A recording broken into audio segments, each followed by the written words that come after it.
오늘 예레미야 31장 35절에서 37절은 하나님의 사랑의 고백이에요. 이 사랑의 고백이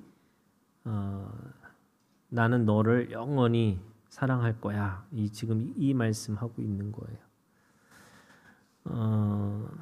하나님의 말씀을 세 가지로 얘기할 수 있어요. 하나는 언약이고 또 하나는 율법이고 그리고 그 언약과 율법의 복음이라고 얘기하는 거예요.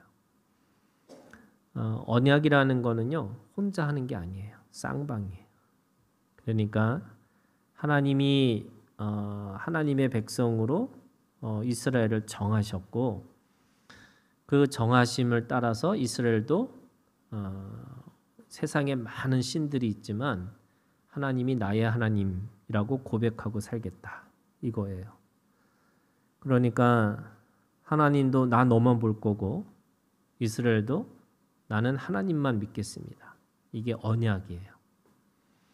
그래서 그 언약에 있어서 가장 중요한 메타포가 부부 관계예요.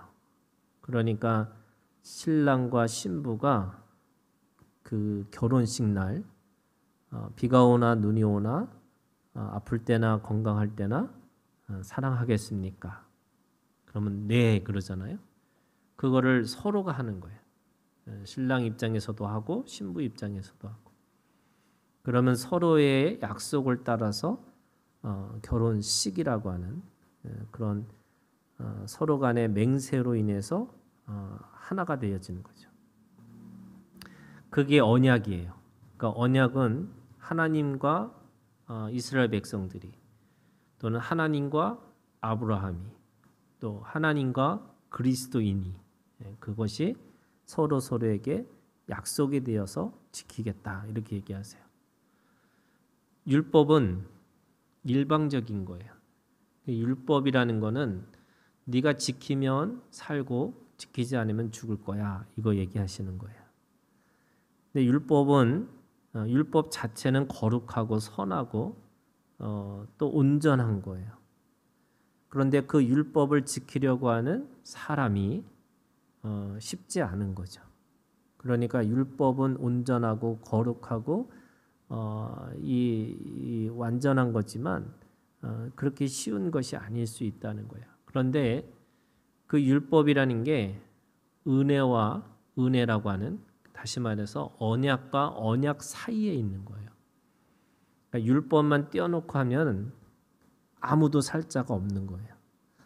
왜냐하면 율법을 지킬 수 있는 사람은 아무도 없기 때문에 그래요. 그렇기 때문에 언약과 언약 사이에 율법이 있는 거죠. 그럼 복음은 뭐냐? 이 복음이라고 하는 건 기쁜 소식, 좋은 소식이죠.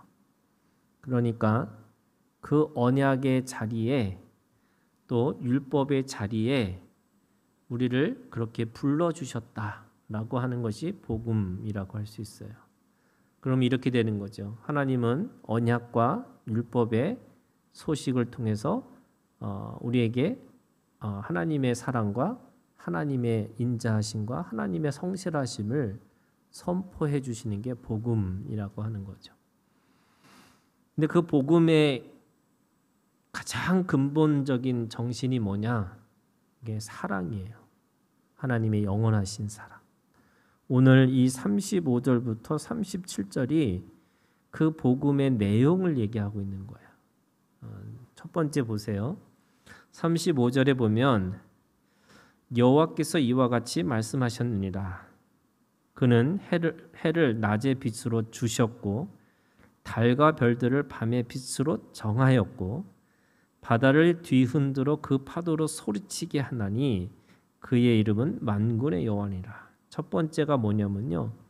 하나님이 주셨고 정하셨고 소리치게 하셨어요. 이것이 뭐냐면 하나님은 질서의 하나님이시고 우리에게 그 사랑을 주시는데 그냥 마음대로 주는 어떤 하나님이 기분 좋을 때는 더 많은 사랑을 주고 하나님이 기분이 안 좋을 때는 그냥 인색하게 주고 이런 사랑이 아니고요. 그냥 일정하지만 아주 분명하게 주셨고 정하셨고 소리치는 대로 주셨다는 거예요. 그게 만군의 하나님의 사랑이에요. 이 만군의 하나님이라고 하는 게 전쟁과 같은 거잖아요. 그런데 이 사랑을 하기 위해서 하나님은 그 모든 것들을 물리치시고 질서대로 주셨고 정하셨고 그리고 그렇게 소리치게 하시면서 일정한 사랑을 계속 끊임없이 주시겠다고 말씀하시는 거예요. 문제는 뭐냐? 이 뒤죽발죽 그리면 아니면은 허공에 주먹질하고 갈짓자로 가는 것처럼 사람이 그 사랑을 경험하지 못하는 게 문제지 하나님의 사랑은 늘 언제나 일정하다는 거예요. 그래서 하나님의 사랑은 성실한 사랑. 한 번도 쉬지 않으시고 한 번도 그 째째하지 않으시고 늘 풍성하고 부유하심을 통해서 주시고자 하는 하나님의 사랑이 있다는 거예요. 언제나 똑같이 해요. 그래서 그 언제나 똑같이 주시는 하나님의 사랑 때문에 하나님의 사랑으로 우리가 받을 때면 그게 사람의 입장에서는 어떤 때는 좋고 어떤 때는 싫고 이런 것뿐이지 하나님은 똑같아요. 어제나 오늘이나 영원토록 동일하신 하나님.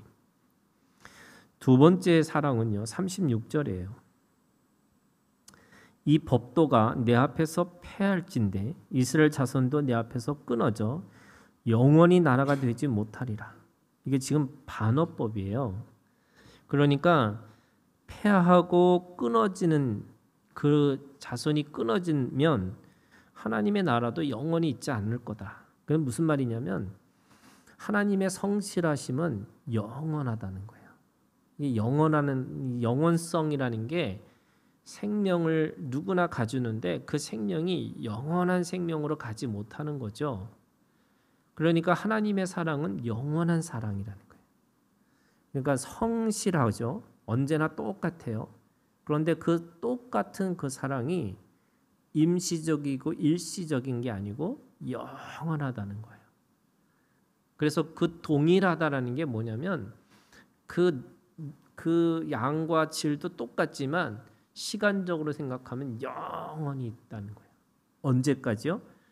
그 법도가 패하고 이스라엘 자손이 끊어지는 그 순간 그렇게 하는 그 순간에도 하나님의 그 패하지도 못하고 끊어지지 않을 거는 하나님의 나라가 영원한 나라로 있을 거라는 거예요. 그러니까 영원한 나라도 만약에 그 법도가 패하거나 이스라엘 자손이 끊어지면 그 영원한 나라도 있지 못하다는 거예요. 그럼 거꾸로 영원한 나라가 있으려면 그 법도도 끊임없이 있을 거고 그 이스라엘 자손도 영원히 죽지 않을 거라는 거예요. 영원히 살아 있을 거라는 거예요.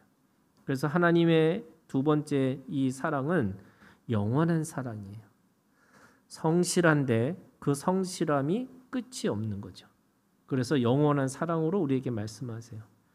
세 번째는 37절에 있는 말씀이에요. 여호와께서 이와 같이 말씀하시니라 위에 있는 하늘을 측량할 수 있으며 밑에 있는 땅의 기초를 탐지할 수 있다면 내가 이스라엘 자손이 행한 모든 일로 말미암아 그들을 다 버리리라. 이것도 반어법이에요. 여러분 하늘을 측량할 수 있어요? 없어요. 땅의 기초를 탐지할 수 있어요? 없어요. 그러니까 하늘을 측량할 수 없고 땅의 기초를 탐지할 수 없기 때문에 하나님의 자손은 하나님의 자손에게 행할 모든 일들은 어떤 것도 버리지지 않는다는 거예요. 그러니까 패할 수도 없고 측량할 수 없는 하나님의 사랑이 있다는 거예요. 그러니까 그 사랑은 일정하고 그 일정함이 끝이 없고 그런데 측량하고 이 탐지할 수 없는 풍성함과 부요하심의 그 사랑이 그 안에 있다는 거예요. 그게 하나님의 사랑의 표현이에요. 그러니까 거꾸로 얘기하시는 거예요 지금. 측량할 수 있어? 탐지할 수 있어? 그러면 내가 이 모든 일이 다 없어질 수 있어. 그러면 탐지할 수 없고 측량할 수 없는 세상의 그 모든 이치들처럼 내가 너희를 향한 그 모든 일들은 절대로 버려지지 않을 거야. 이거를 거꾸로 얘기하시는 거예요. 그래서 오늘 35절, 36절, 37절은요 다 반어법이에요. 하나님이 너희를 향한 사랑은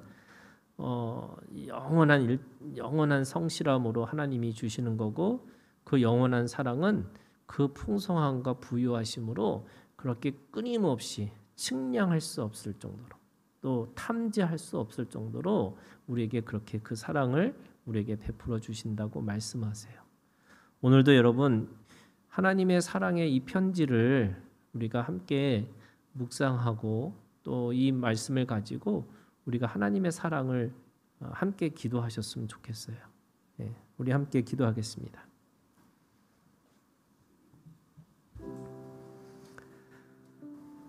여러분, 하나님이 주신 거, 또 하나님이 정하신 거, 그리고 하나님이 그렇게 이치대로 그렇게 어떤 때는 침묵하게 하시고 어떤 때는 소리치게 하시면서 하나님의 사랑을 보여주신 것이 있어요. 여러분, 이 시간 하나님의 성실함을 우리가 찬양하는 기도를 드렸으면 좋겠어요.